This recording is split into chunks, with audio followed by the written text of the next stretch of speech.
Hey, how's it going, everybody? It's me, it's RDV. Zach is not here tonight. He had a family emergency, so it is just going to be me going flying solo. So hopefully this isn't awkward as it is for you watching. It is for me streaming by myself, because this is the first. Yeah, so tonight we're doing the best of the best. So the books, I have a few books here, plus a couple back issues I picked up today. I'm going to be ranking my books from least favorite to favorite of the week. So, looks like no one's really watching except for myself. Cool. All right. I'll just hop right into it. This is I'm gonna go with my least favorite for this week, and not because it's a bad book, but I picked it up because of a recommendation of my friend Skip and Tosh. He noted that in this book we have a story by Hickman, who's doing a solo character. Normally doesn't do solo characters. So my first book is Moon Knight. This is the first issue, the Black, White, and Blood. It actually was a semi-decent book. Unfortunately, Hickman's writing, even though how great it is, it was overshadowed by how bad and messy the art was of Bacalo's. I think it's Chris Bacalo. There's points where you couldn't tell what was going on in the story because they're in a cave. So, as I explained, Zach is not here tonight. He had a family emergency. So I'm flying solo. Links in the chat if you want to jump on, Eric. Yeah. So the second story here features by Doyle and Adelton. Probably really butchered that name. It features a story of Moon Knight teaming up with Spider-Man and going eventually against these people using an artifact. They go and resurrect Anubis. And they went with Tom Holland version, or I guess Ultimate Spider-Man version of Spider-Man, where he's very eager to team up with them and wants to borrow something suit from him. And at the end, Moon Knight gives it to him, and he's like, "Here, enjoy the gala." So I cringe when I see that, because I hate the Hellfire Gala. I think it's a stupid thing, and I don't know anybody who actually is excited about that. Yeah. Anyway, so that was the second story, which was okay. The third story is by Mark Guggenheim, I think I pronounce it. It features basically a story where you get it's a story that's told in reverse, and I didn't figure that out until halfway through, because I figured, and I was reading it, and I had to read it again twice. So apparently the whole story is told in reverse in the event stuff, and to me, I don't like that. I mean, I went through that with Grant Morrison through, I guess, in his season 2, I think I like to call it, even though it's like a volume 2 or something, or volume 12 or whatever of Green Lantern, where everything was told in reverse. So this is my least favorite book of the week. The art was good on the second 2 stories. The first story, horrible art. Overall, good stories. But like I said, I didn't like the, how they went with the third story going a bit in reverse. All right, going on to my next book. All right, next book is Scorched, number 5. It just seems like these books are getting, to me, worse than when they started out with. Maybe it's just me. I'm just not a big Tom McFarlane fan of Spawn. But yeah, I'm not going to say any more about this book because not much needs to be said about it. Then either you like it or you don't like it, All right, my next book here. So I apologize if I sound a little bit under the weather, because I am right now. I'm a little congested. Next book came out this week. First issue by Tom Sanaski. Vaporized Strikes. Hey, there's someone here. Oh my God, thank you. What, Zach left you behind? Zach is actually not. He had someone with his dog. He had to take his dog to the ER. Oh, sorry. Yeah, so he's out for the night. So, yeah, let's talk about the books, my favorite. I don't know if you got any books at all this week. Well, actually, I'm like 2 months behind. I just got a box from my DCBS order. Awesome. All right. So I'll make it here, make you a little smaller. No offense. Vaporized Strikes picked up this issue. This actually was no, I enjoyed it for what it was. It's not. It's continuing the story from the previous events of Vampirella. So it's a new title, but almost a new story arc. And I know, Breen, you had said you'd read this, and you didn't care for it as much. I thought it was okay for what it was. It's a beginning, so I'm gonna wait to the second issue to see if it gets better. But right now, it's kind of like an average story for Vampirella, and especially if you're comparing it to the Dynamite story, like he said, he picked up issue 3 of Dynamite. Dynamite never dies. He loved that, so it means like, no book compares to that. That book is just like awesome as far as comedy level. That's the Tom Sikorsky. So this one is a Tom Sikorsky, yes, yeah. But yeah, but so I enjoyed it for what it was. It's continuing, and it said it's not cosplayer Red Sonja, cosplayer Vampirella. So I'm happy for that. Okay, Graphic Man, what sense do I need to talk into Venkman? I don't know. going live by myself. Just his love of new comics in general, or I have no idea. Yeah. Streaming while you're sick and by yourself is probably the worst thing to do. You know, if you have stuff to talk about. I mean, hey, there's also great news that came out this week. I know, but this isn't the stream for it. I know you're like, I want to talk about it. Yes. No, I mean, what's there to talk about? I mean, it's done. We'll just real quickly say that CW is axing most of their shows. 8 of them got canceled today. Yeah. Living Legacies was the latest one. It's a bloodbath, and as I mentioned, I mean, I don't know if enough people are saying this, but I mean, to me, it feels more like they're ready to shutter CW than actually keep the network going. I know there's talk about them trying to sell their portion. Maybe Paramount will buy it, but I don't see Paramount do that because they've already got the Paramount network that used to be Spike TV. I can only see them taking the Superman and Lois and maybe the Flash. Even that it doesn't get canceled, going over to HBO Max. Yeah, because it makes sense to have the DC especially with Stargirl on HBO Max with all the DC stuff. Especially they're talking about bringing a new Penguin series and a Green Lantern story, so it should be over there. I mean, and that if anything, these shows never should have been on normal cable. They should have been on the DC Universe app when they originally had it. Well, because then you're if you ever use the CW app was god awful. Well, so, I know, but I mean, like DC Universe, you're paying for that for the shows, back shows, all your new shows for DC. Keep it in one house like Marvel does. Yeah, well, these were new shows, and so we'll see. I mean, but what do you got next? Next one is actually a book that's probably in your pull list. If not, I'll be surprised. It's in the pull list. I didn't get it this week yet. Yeah, well, cover C. I thought it was actually pretty good for a story. Team up with these two characters. I don't know anything about the other character other than she's another child of the darkness, just like Robin is, or Robin was, because Robin's cured. If you read that, because I don't like about this story. I read that. I don't read Grimm fairy tales at all, but it tells me what happened in Grimm fairy tales. So it's like what Marvel used to do, and then the editor's note: this happened, and this. Go see this book on sale now. Yeah, I was like, wow. Yeah, the thing is, honestly, right now, and I think I mentioned it on a stream over the weekend. Right now, I mean, the book that's I don't like, or I guess I like the least, is the main Grimm Fairy Tales title. Right now, that story arc has gone on too long for me. I'm just not really caring about it. But the Robin Hood, quarterlies, whatever we want to call it, have been really strong. Bell books have been the same, and I've really enjoyed the Grimm Fairy Tales quarterlies as they've started introducing these additional characters like Mystere. There was one not too long ago with the Black Knight, who's a great character. And I just I dipped into the Grimm Fairy Tales. I normally don't read it. I haven't read this one yet, but this is the Myths and Legends Jack and Jill. Oh, I read that. That was actually interesting. Two new folks with that.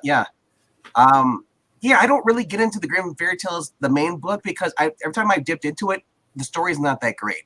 Yeah. But I like the fact they have crossover between the characters. That's what I like. That stuff, like Marvel, it has like the Avengers. If you want to have a crossover between heroes, they can be in the group team, or you can read solo titles.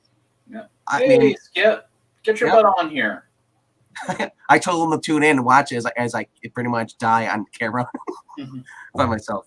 Yeah, we know you've got some good books to show off. Actually, he said he didn't go to this today. He's going tomorrow. Oh, okay. Well, but I know. But he's always got good books. So. Yeah, he's always got good books. He's hanging out. He's hanging out with artists and writers. You know. Yeah, he was hanging out with Joe Corallo a couple days ago. Yeah. Well, he posted. You know, he posted that photo to the Discord of somebody he was hanging out with. So. Yeah. You know, he's just got it going on. I thought it was me, Tom King, but he's like, it's George Corallo. I was like, where's Tom King? No. But definitely these quarterly books, I like them. Yeah. This is only 30 pages. I mean, It's not really a quarterly. I can't really call it a quarterly book because quarterly books are usually 72 pages. Yeah, well, they've done a thing with Robin Hood and Belle where I think it's like every other month. Yeah. So and I'm happier with this than versus the 6-issue things, and then it starts a new story. Mm-hmm. Because it's I'd rather have one thicker book maybe than having like 6-issue floppies because I can fit more in my box then. Yeah. Yeah, but I know last year or so they talked about basically cutting that cutting Belle and Robin Hood back to like every other month. Although initially I think they did say they were going to do them like every 3 months. So and I think initially they were going to do it quarterly, but it seems like they're doing about every other month. It kind of depends on page size. I mean, they're introducing new characters, which is okay. But like I said, if your big problem is Grimm Fairy Tales, if that's not doing well, I mean, it's you better hope that you can the individual books sell. Yeah. And so far they are. Yeah. Well, I mean, I want some more Red Agent. That's what I want. It's been a while.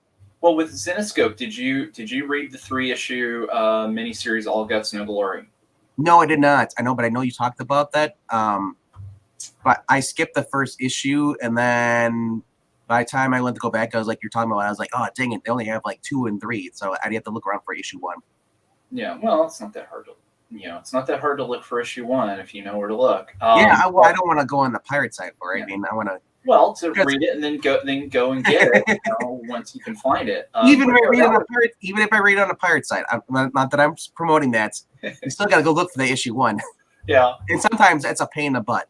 Yeah. Oh yeah. No. Really solid. It was a fun series. I look forward to if they decide to continue it because it's definitely you got a full story in the 3 issues, but it sets up where you can do future arcs with the characters in it. It was a fun thing of a guy who basically has the job that he's the one, that goes and cleans up, when the monster hunters have come in and taken out a nest of vampires.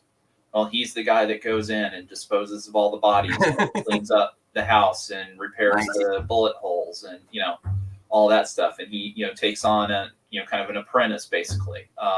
It's kind of different from their normal thing, Grimm Fairy Tales. I noticed that a lot of their characters are changing. I was surprised that Jack and Jill came along, but that's only because it's actually a Belle story. So Belle's the main character, and then there's Jack and Jill in that book. Because I still have that, and I've got the Belle 25 annual to read. Yeah. And like I said, I like how you can jump in any of these books, and they tell you what previously happened, where this happened, this character, out of these. Mm-hmm. So I'm not like, because I was like, crap. Where did I leave off? So when I got to read this, I'm like, oh wait, I did read this. It gives me a little recapping on stuff, so it's cool, and it tells you the name of the book and the issue number, and and plus you can go on Zenescope.com, I think it is. I'm not sure what their website's called, but Zenescope, they have books you can order. Oh yeah, they've got plenty of books, and they have all your other cheesecake needs. Any whichever variant you want, you can pick up. So my next book is another book that I've been was hesitant to pick up because I wasn't sure what I was going to be, because it's not the main artist on the book, and this is the Banner of War. This turned out to be better than I thought it was going to be. I won't spoil the ending for you, but the ending is like really kind of like, I was like, okay, this is okay book, and then the ending is like, oh my gosh. Keats has that thing where he's like, he'll tell you the story, and then the ending will be like shocking, what makes you want to read the next part of the book. And it worked for me again because I was like, dang it. Because we've seen Hulk versus Thor again. And this was out, and I was like, why isn't Adelie on this? Adelie has been doing the art for the Hulk book, you know, and I thought they would have got him on there too because this is getting pretty graphic in here. Yeah, this is Cacao. This is a mini series that's separate from the current main Hulk title. It tied into the Hulk story. Right, it ties into the Hulk story, but it's not in the. I'm not sure about that. I mean, as far as it ties into it as far as. Well, it's an alpha. Okay. Yeah, the Hulk. The Thor shows up and he's like, "You killed 7 people in El Paso. There are 17 people," and the Hulk's like, Bruce is like, "I didn't do that." So there's some confusion here, and they're fighting, and yes, and everybody knows with Thor having Odin in his hammer. So that comes into play, and it's just too, and just like it's actually kind of I didn't think it was gonna be that great, but it turned out to be a good book. I recommend it. I'd give it. It's slightly above average, but the ending though is what really sold me. Because I've seen Hulk versus Thor many times. You know, it's like Thor wins or something. Someone gets involved, so they can't finish. So, good book. Yeah. So Undead Quinn, it's funny you mentioned the Bunny Man Goat, books from Bunny Interscope. Bunny versus Bunny Man Goat. Yeah, because you get the impression at the end of All Guts No Glory that might be where we see these characters show up, because at the very end of the book, one of the characters, through what's happened, says, "Oh, hey, you got a call. Oh, yeah, I've got to, head out to Atlanta, to evidently I've got to help some, goat bunny thing, Yeah. And so obviously, this character is going to show up. Holy crap, Zach's here and he didn't shave either. No, didn't shave today. Yeah, I'm late. Is the pupper okay? Late. Yeah, the pupper's gonna be fine. Good.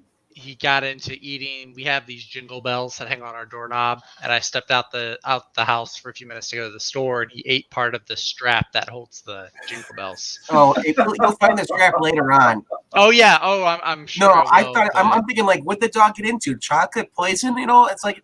No, not chocolate. I mean, this dog gets into everything. Oh. My sister had a dog. He's a red terrier, but he was the size of a chihuahua. Ate the whole entire strap of a watch. The leather strap, pooped it out. Yeah. This one, he actually steals shoes and flip flops and things. I've never had a dog that did that before. But he'll like I said, I came back and just saw it was chewed up, so I was freaking out about it. Dog did that too. He'd steal her shoes, and he'd also steal my brother-in-law's socks. Yeah. So, but I'm like. My brother's like, I don't know why he likes them. I'm like, I've been sweating them for 18 hours. That's the flavor. And he said it's probably the salt. Yeah. It's got to be something like that. I'm thinking like, well, it's older dog. Older dogs need salt. Maybe. I don't know, but thankfully my wife is a vet and she's not worried about it, so I shouldn't be. LK came in here while you're gone. LK came in to watch me suffer. Oh, nice. Yeah. Okay. This is my next book. Oh, you got that cover. Yeah, I don't like didn't have any of those. The main cover is like too Kamanga looking. It's too weird. The red with the it almost looks like a Bratz doll. Looks better than that. No, I really think when in doubt, go with the Linsner cover and don't look back. The Linsner cover was okay, but I mean, I was like, this is crazy. She's a normal. She's actually one of the better cosplayers. But that's not. But I'm not here to talk about the cover. I'm here to talk about the actual book.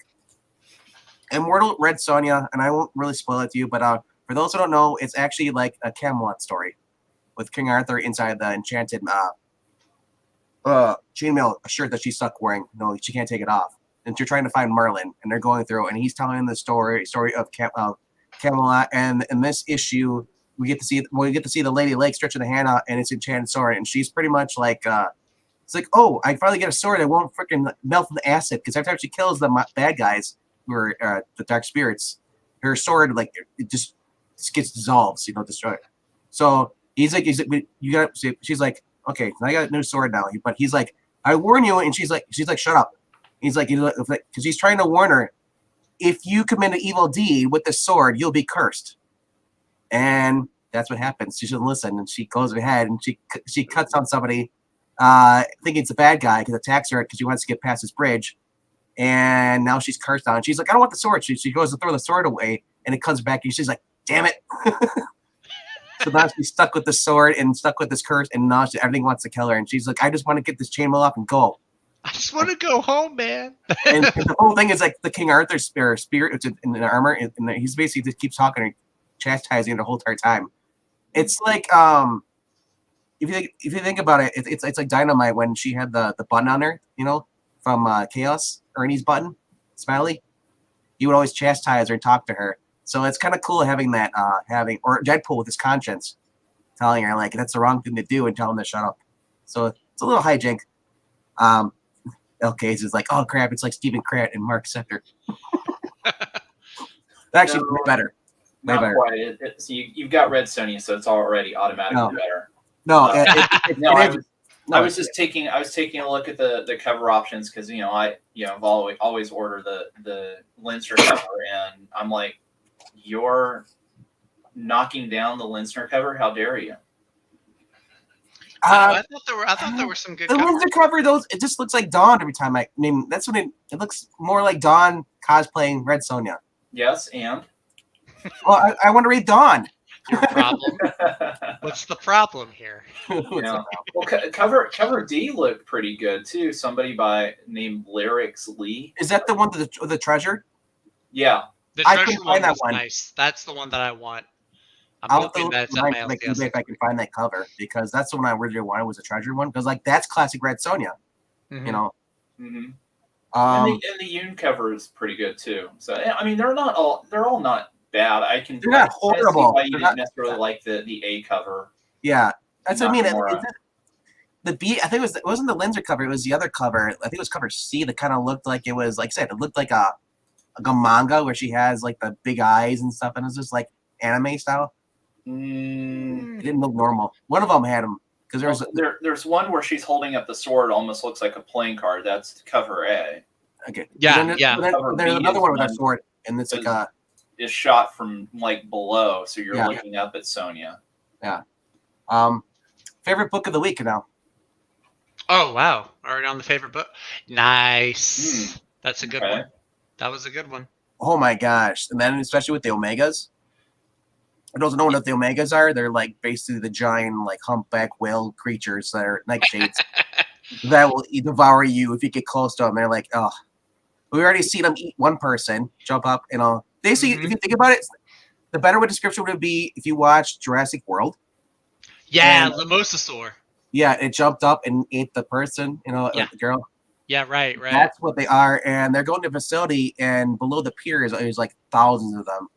It's a giant glowing sphere, and that's basically where all the where basically Blacktop Bill's been made and stuff. So they're going to confront them and try to figure out the coordinates to get the code, so they can basically put restore the light and stuff. Check it out. It's very funny, and like I said, it's Blacktop Bill. It's just oh my gosh, it's like he's the perfect antagonist. He's the person that's gonna talk your ear off. And you just want to kill him, but you can't because you need him. So yeah, favorite book of the week. I do have some back issues though. Oh, nice. Well, not back issues. I mean, as a back issues, real quickly get through them. Well, actually, let me start with this first. I did manage to find my books from last week for Walking Dead. I had to get this. I didn't realize there was a connected cover. This is 37. Okay. And this is 38. I think it goes that way. I think it's going to be this. I think it's going to be this way. 37. So. I think maybe the other way. Probably the other way. Yeah. Yeah. Maybe. Yeah. That looks right. Yeah. That looks. Yeah. Yeah. Nice. Yep. Very cool. So, because otherwise I was stuck with this one, which is still the original cover. I like that one. That was pretty neat. It's recolored. So I looked at them at the store. They had both issues because I was like, dang it, because sometimes League of Comic Geeks does not show you the connecting covers, or not all the covers pop up. So I didn't realize there was a connecting cover. So I was like, dang it, and it's just me for me collecting covers. It doesn't make it any better, as far as that more valuable. But I do love collecting covers. I love the giant posters. But here's this is a reprint that came out this week. It's an older book I believe from the early '90s. That was Liz Harris. To where she's on Dracula, and then she basically has to her and Adam. So this is the '90s reprint. Okay. And it has Joe Justo doing the art, everything. I love all his stuff. The painted stuff he used to do for Warren magazines. And then Free Comic Book Day. Oh, nice. Nice. Yeah, the Marvel thing. Very cool. Very cool. And then I have I'll say this for last, but I got a couple more things, and then Zach, if you want to go. Sure. I know you have new books. Mm-hmm. Yeah, sure. I did read through the Free Comic Book Day Judgment Day. Yeah. Oh dear God. Oh, I forgot about that So one. that's the one that ends with Moira, basically, stalking and capturing Mary Jane, saying that, no. Why didn't you tell me about that stuff? I'm gonna wear you. I'm gonna wear you, to the Hellfire Gala. It is just god awful. The entire thing, I have zero interest in reading Judgment Day. Yeah. Except that you just want to see the Eternals just kick the living crap out of the X-Men. This is from I got from Ease Auction. Oh, hey. It's 95, yeah. Yep. Right on. Bibbo Babowski. Bibbo and Lobo. Nice. Batman Strikes.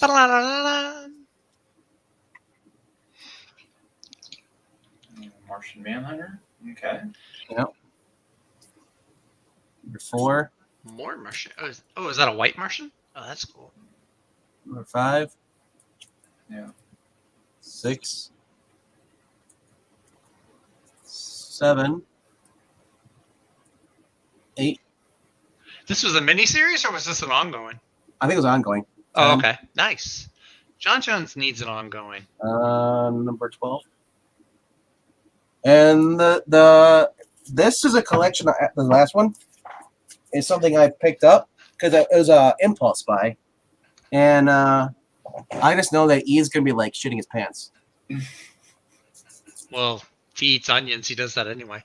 Oh, Treasury Edition. I saw that in the Discord. That is pretty.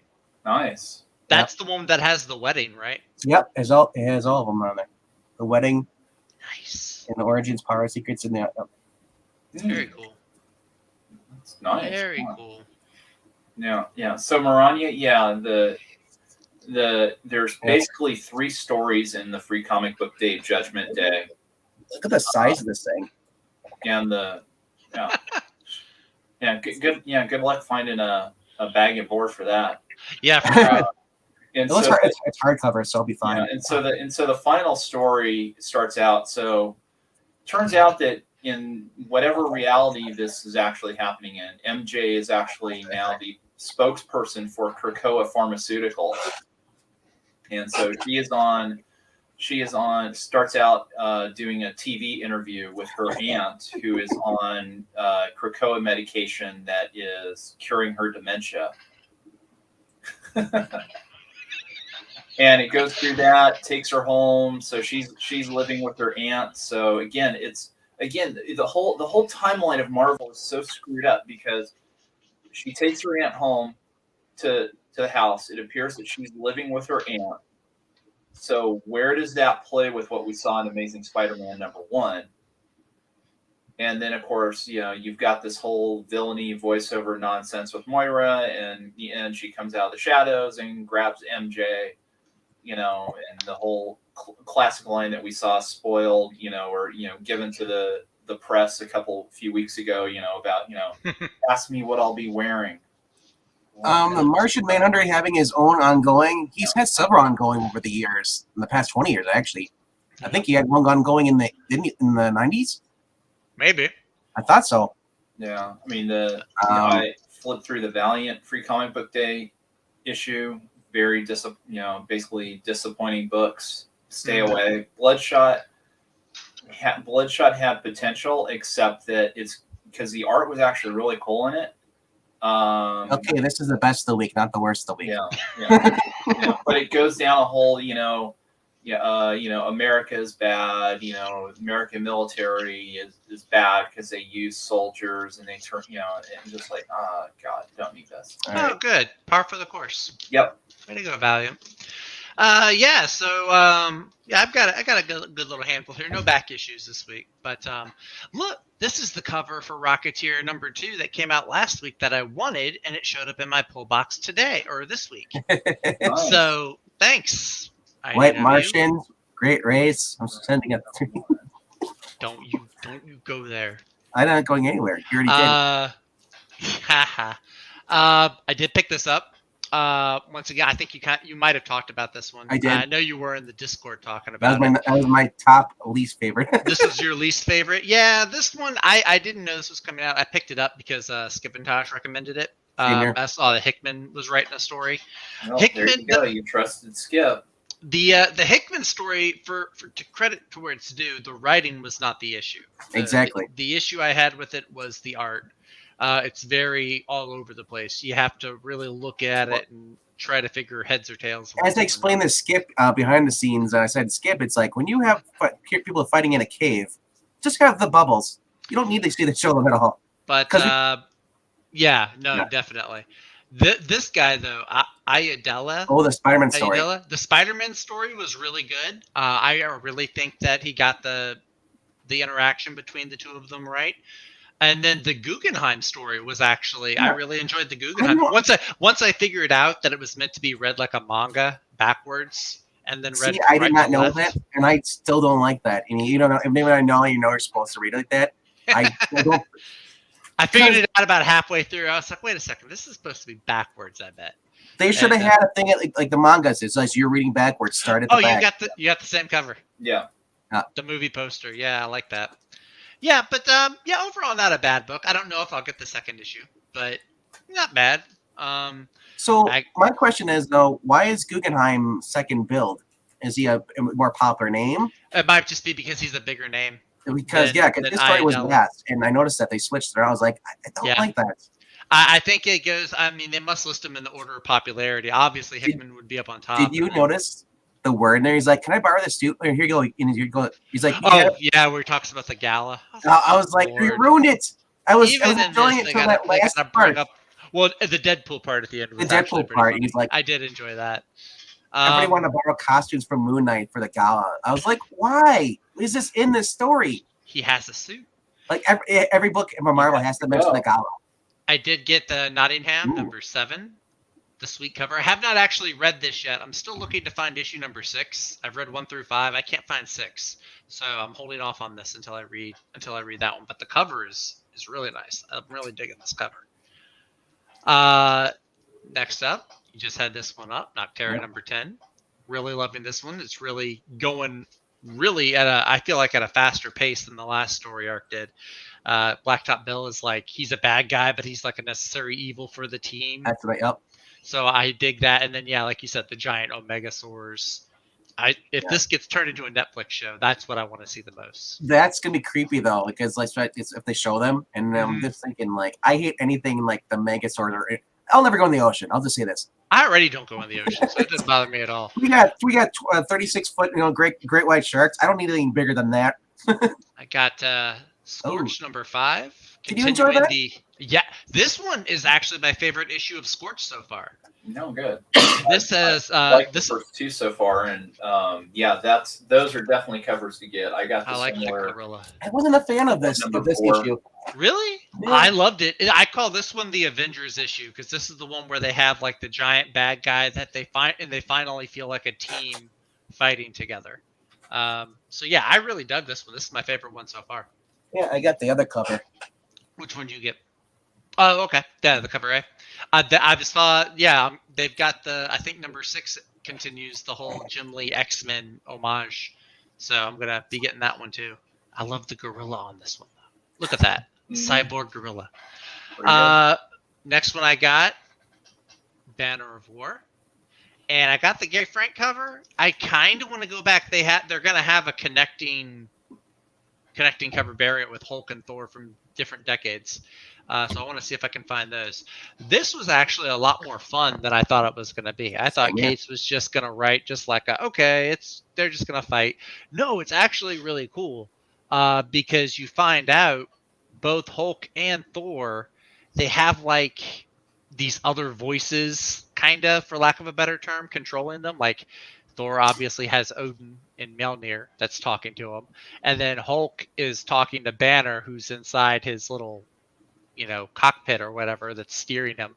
So there's this funny moment. They're both about to fight each other, and they're talking to each other. Like, wait, who are you talking to? Odin says, he says in there, he's like talking to Thor. He's like, I think the Hulk's possessed.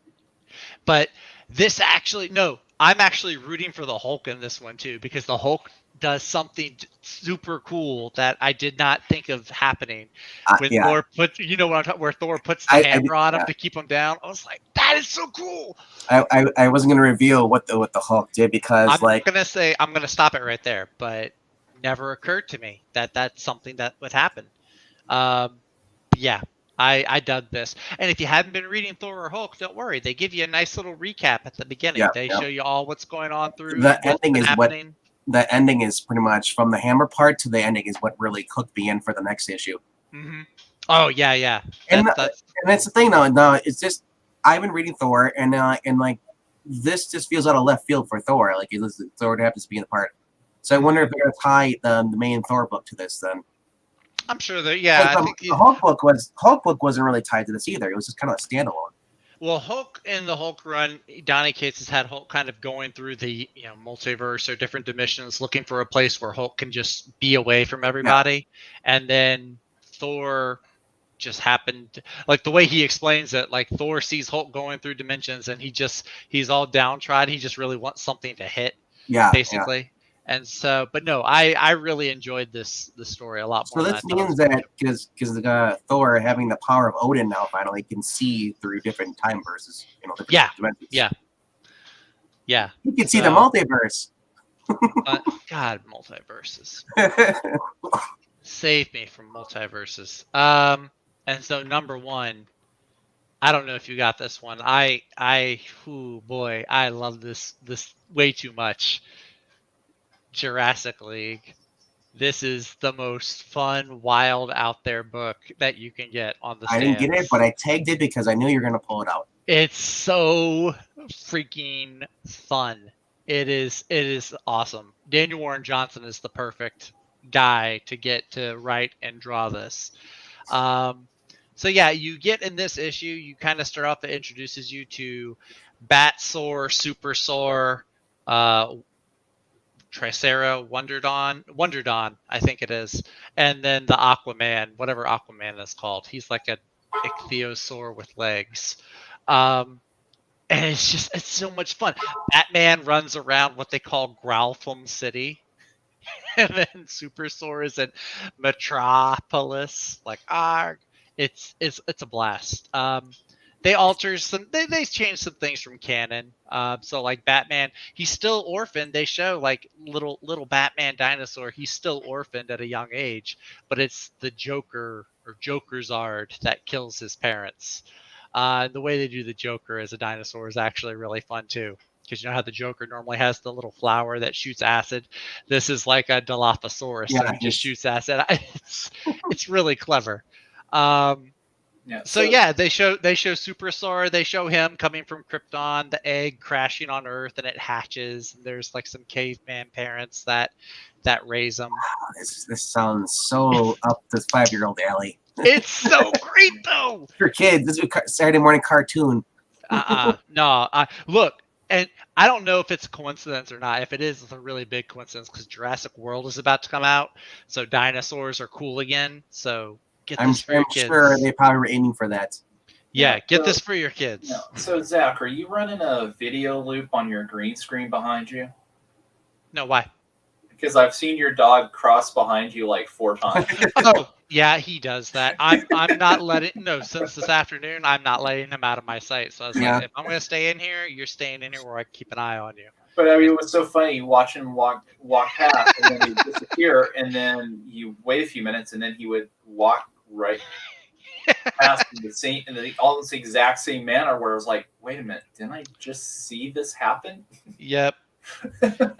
Oh, The one part that kind of got me was like, okay, you guys need some help with the names a little bit. They have Black Mantisaurus. Like, okay, you might need some help with the names. See, you're showing me that. I'm looking at the Robin right away. I'm like, because that looks much better art. Oh, the DC versus Vampires. Yes. Hunters. Damian No, Wayne. dude, the art is awesome for this. There's the Aquasaur. Look at that. That's just awesome. So yeah, I had a ton of fun. It sounds like this. a Nickelodeon show. They have like Ares. There's an Ares dinosaur that it's a Trimascara. I love the dinosaur spins on all the locations. You know, I can't wait till we get the Marvel Dinosaurs Avengers. Oh god. Look like we got the I'm surprised the Pteranodon isn't invisible. I mean, they just kind of upped the ante. You know, Go back. Done, Show that. The Avengers 1 million. Look at that. They finally got a big bulky Wonder Woman. Well, that's what Triceratops look like. No, the people want the fat Wonder Woman. Look at that shame Wonder Woman. Look at it. This is so funny. There's a Gigantosaurus, which is a real dinosaur, by the way. It looks like Gigantosaurus and then Brontosaurus. Oh, no. I freaking loved it. This is fantastic. I thought that was the Black Adam dinosaur there. No, not yet. Listen. If DC is smart, you're gonna do like 5 different runs of this, and this is how you get kids into comics. Kids that love dinosaurs. And then they're gonna have the giant asteroid come. Maybe a giant dark side asteroid. No, it's gonna look like Pariah. It's gonna be the dark crisis crashed into the earth. That's what kills the dinosaurs. Justy says they need a Tyrannosaurus Rex. Oh no! Yes. A one-eyed sleigh dinosaur that sleeps with the baby dinosaur. That's so good. Oh, that's good. Gross. And the other thing, I did get one last thing. I did finally pick this up at Eric Breen's suggestion. This is Mighty Marvel Masterworks Avengers. Only Eric's suggestion. Okay. Yeah. Oh, I'm sorry. Did you recommend it too? Well, yeah. Well, I got the different cover though. I got the Caps Kooky Quartet cover, which I actually like this one a little bit more. I don't know, it's growing on me. But yeah, this is fun. This collects issues 11 through 20. Oh, 20, yeah. Yep. 11 through 20 right there. Yep. So the first one is when the Avengers, I think they meet Spider. I haven't read it yet. Yeah, I read through it. So Avengers meet Spider-Man. Clickbait. So yeah, really fun. I'm probably going to track down the first volume at some point. But yeah, that was my trip to the LCS this week. All right. Okay, you got some books you want to show? Sure, yeah, I got some stuff. So my trip to the LCS, consisted of getting a couple boxes over the last month from DCBS and a couple of crowdfund things. And also too, you can kind of see here that I wound up kind of flipping around and basically put the books out front and brought all the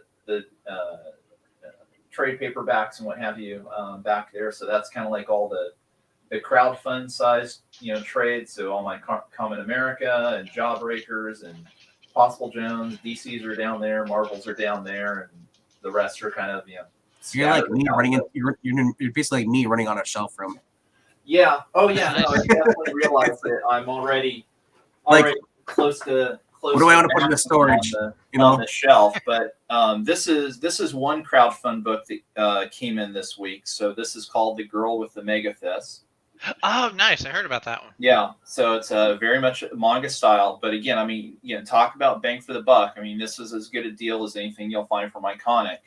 I think I want to say it's near like a 200-page book. Oh shoot! Yeah, so haven't read it yet, but the art looks good. Again, if you kind of like manga style, that's kind of nice. What you're getting. Nice. You read it? Is it read traditionally like manga style, like right to left, or is it? No, it's Americanized version. It's Americanized. Okay. Yeah, this is set up left to right. So which isn't that bad. I mean, that's not bad. I don't mind Americanized manga as long as it's as good as the manga you get normally.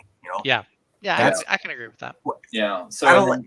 then to kind of show off, when I went to Barnes and Noble over the weekend, I can't remember if I've shown these off yet. So I was able to finally pick up, volumes 1 and 4 Nice. of Spy versus Family to go with dog volumes 6 and 7. So just missing 2 and 3 and 5. Yeah, I need to get 5. What is it? I think it's 7 volumes of the manga that are out currently. You're gonna need a manga shelf. Yeah, it's up to 7. It is up to 7. Okay, so I have 3 to go.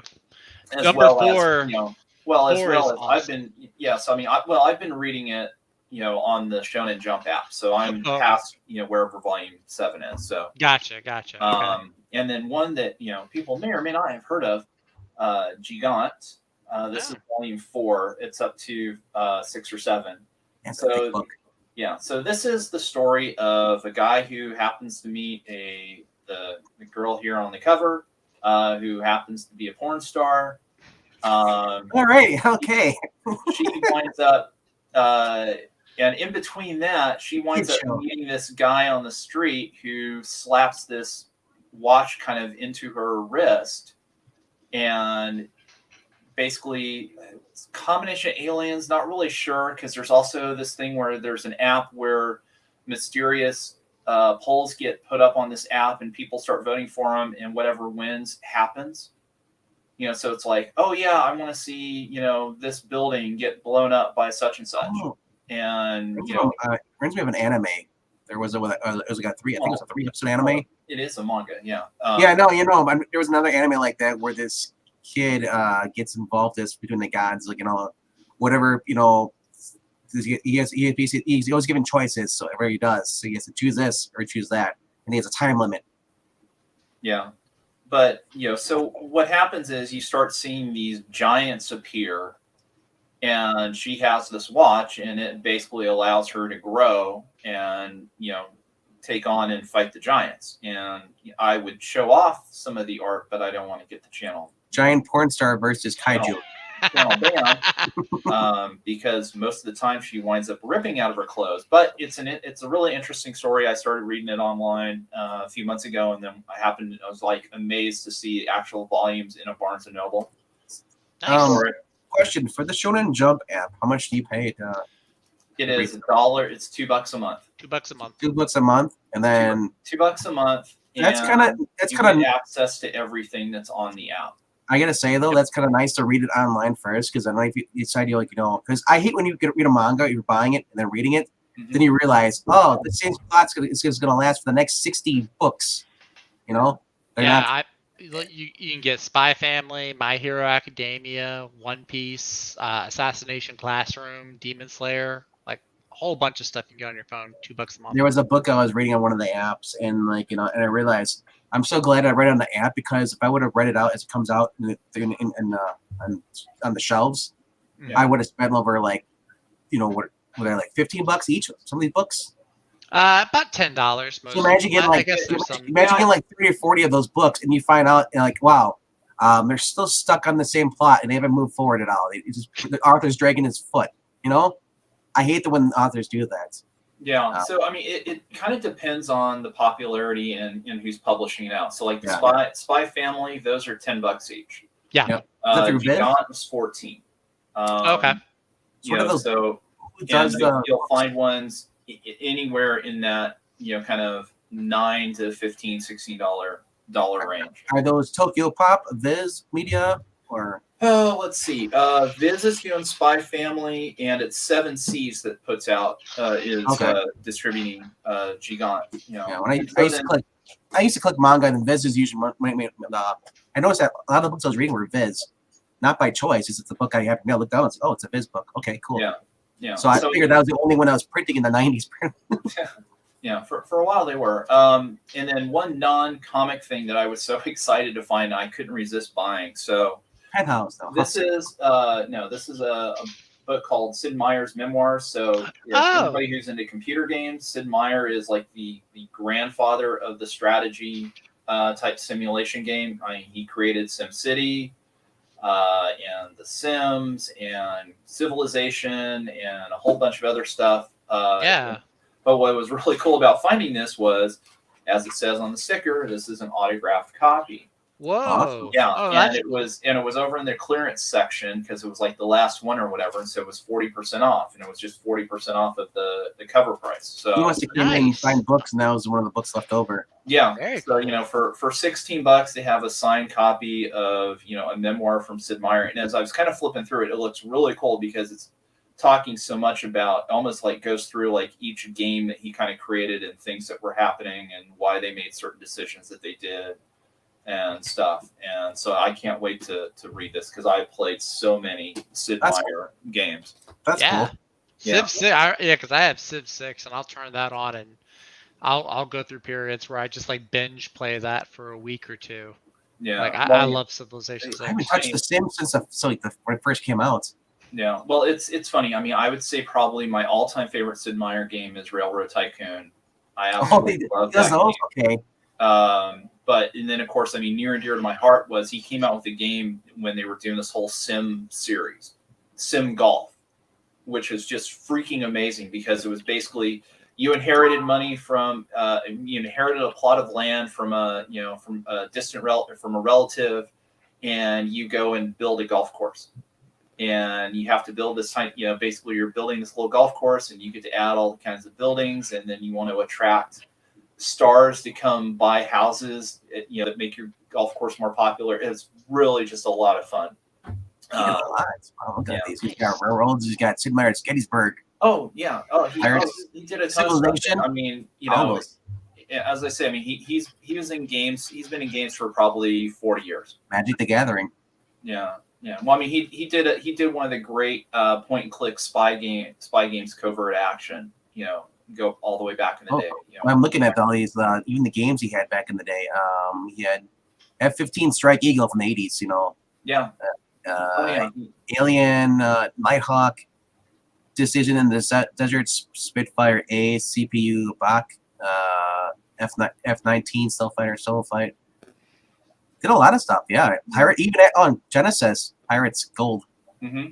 Oh yeah, the Pirates game, the whole thing. So, one thing from this week that I read, I don't know if this was a free comic book day thing or if it was digital only, but DC put out we've gotten down to the finals of the DC round robin. Oh yeah, I saw that. And it was either like an 8 or 10 page preview, and so one is the Suicide Squad Dark, and the other is the Superboy Connor Kent. If you're gonna vote for one, vote for the Superboy Connor Kent.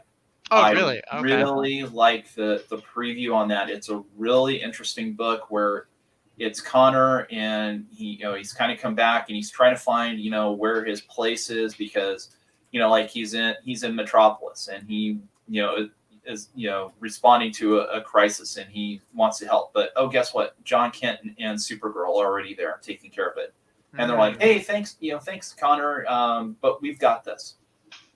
And and then he goes, "Well, wait a minute, let me look up on the computer and see what crises are going on on Earth, and everything's being handled on Earth." And so then he goes back to the farm, and get to Ma and Pa Kent, talking about don't worry, you'll find your place, and take as long as you need, whatever.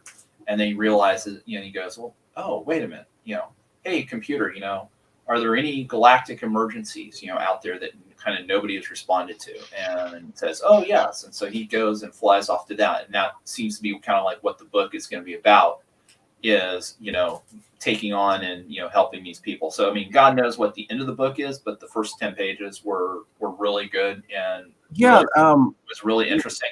Versus the Suicide Squad Dark, I was not a fan of at all. It's all this multiversal stuff, and this Suicide Squad that deals with magic, and I hate the version of Zatanna that they've got in this thing, and you've got Vampire Batman, and it's just to me it's absolutely. It sounds like what book was that? Then they did, I think it was The Flash, when they did they're going through one of the issues, and or was it no, Justice League Incarnate, that's what it was. Wasn't that, Zach? No, Justice League Incarnate I actually liked. No, but there was a crossover. They went to one of the Earths, and they met with one of the Zatannas. I guess she's black. I'm not sure what her. That might have been. Was it Earth 13 or something like that, or something? I can't remember what it was. No, I don't recall. I don't recall that. But it was one of the multiverse stories going through reading. It was one of the miniseries I had going, and they came across the Justice League Dark version, like in a bar, and so I imagine they're probably spinning off from something like that. But yeah, I'm really specific on multiverse stuff. Yeah, I like different types of characters. The Superboy book, I was looking at that when they pitched the idea, reading the description, it sounded better. It sounded like it'd be a good book. And who's the writer on it? Did they say? I forget. I mean, it does say, but it wasn't anybody that I recognized. Well, most of these they have like newer creators. Well, sometimes that's better than getting someone like who's already established, and they end up writing a book you don't like. Yeah, let me see if I can find it here real quick. Was it Vita? No. No, thank God, no. I wouldn't be saying, "Oh wow, this is actually a good book." If it was Vita, you wouldn't say it's Vita though. If it was actually a good book there. That's true too. Well, because it just wouldn't be a good book.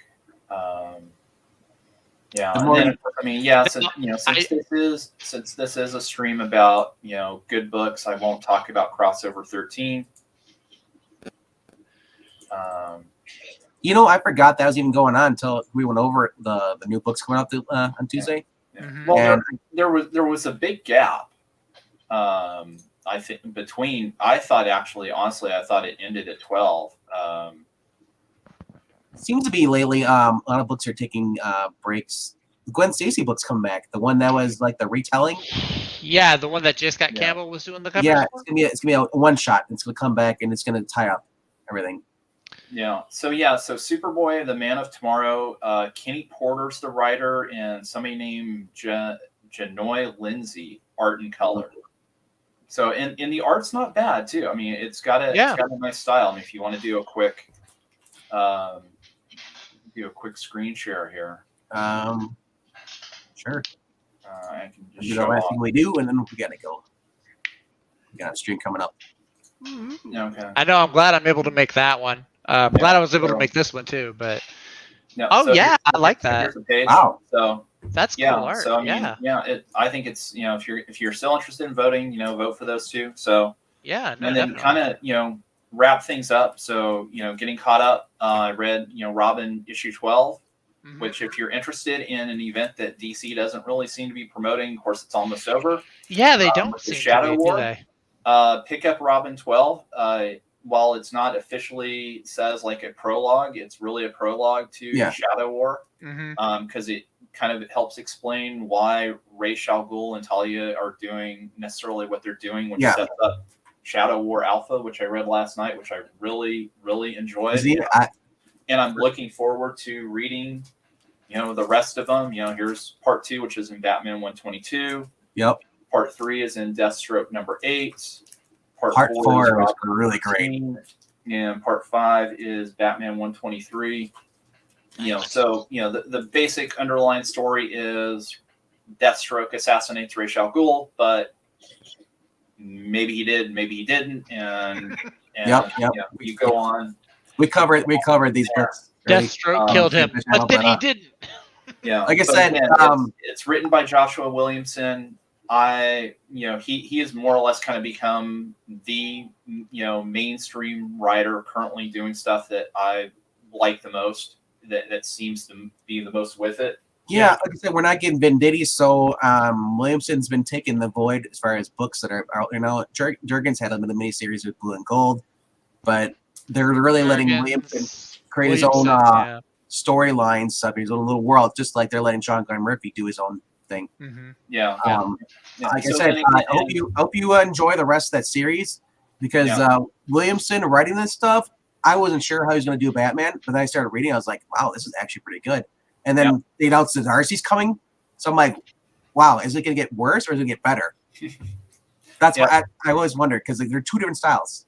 Yeah, and very last thing here, so I want to shill the hell out of this. So This is Impossible Jones. Actually, issue 4 from Scout Comics came out. This is serializing the first crowdfund book for Impossible Jones. So this one's not new if you got the crowdfund. However, there is a brand new crowdfund that just started this week. So Impossible Jones teaming up with another character they've created called Polecat. It's Carl Kessel and David Hahn.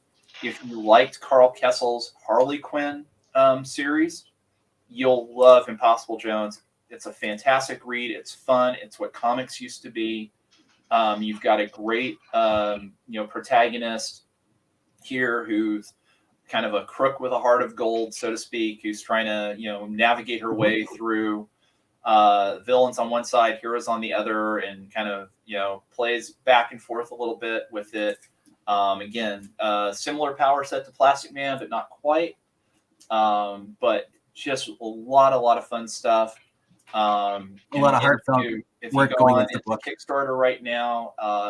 They have fully funded, so definitely if you do decide, take a look at it, decide to sign up for it, you will get the book. It's the fourth or fifth crowdfund, kind of like involving Impossible Jones. So Carl Kessel is really going all out with this, and David Hahn's doing some great work on it. They've got some interesting names, and kind of one of the little spin-offs or a separate story they've got called Even Steven, which is kind of interesting if you kind of like those. He's a character where something good happens and something bad happens. He totally believes in balance. Everything has to stay in balance. And so it's an interesting character. But yeah, can't recommend Impossible Jones enough. And yeah, if you're interested, go to Kickstarter, type in Impossible Jones. Impossible Jones meets Polecat, I think is what it's called, or whatever, 2C. Great stuff. All right. Sounds good. All right. This is the end of our best of the week. That one too. So oh yeah. That came in this week's box. So, yep. Oh, very cool. Yeah. Every single one of those. I love the Vampires, Carmelas, Alter Egos, and the back issues magazines. All fun stuff. Mm-hmm. Yeah, that's our show for this week. Thank you for joining us, LK, and thank you for being late, Zach. You can keep my guest status for another week, I guess. Yep. Stay tuned in about 10 minutes or so. We're gonna meet. Zach and I will be back along with Eric Breen. We'll be doing our Thursday night retrospective on the Avengers 228, 229, and 230. The Trial of Hank Pym. So. Focus. No, come on. Whatever. Yeah, I'll have that on the next stream. All right. The cover. See you in a few, guys. See you later. Bye, guys.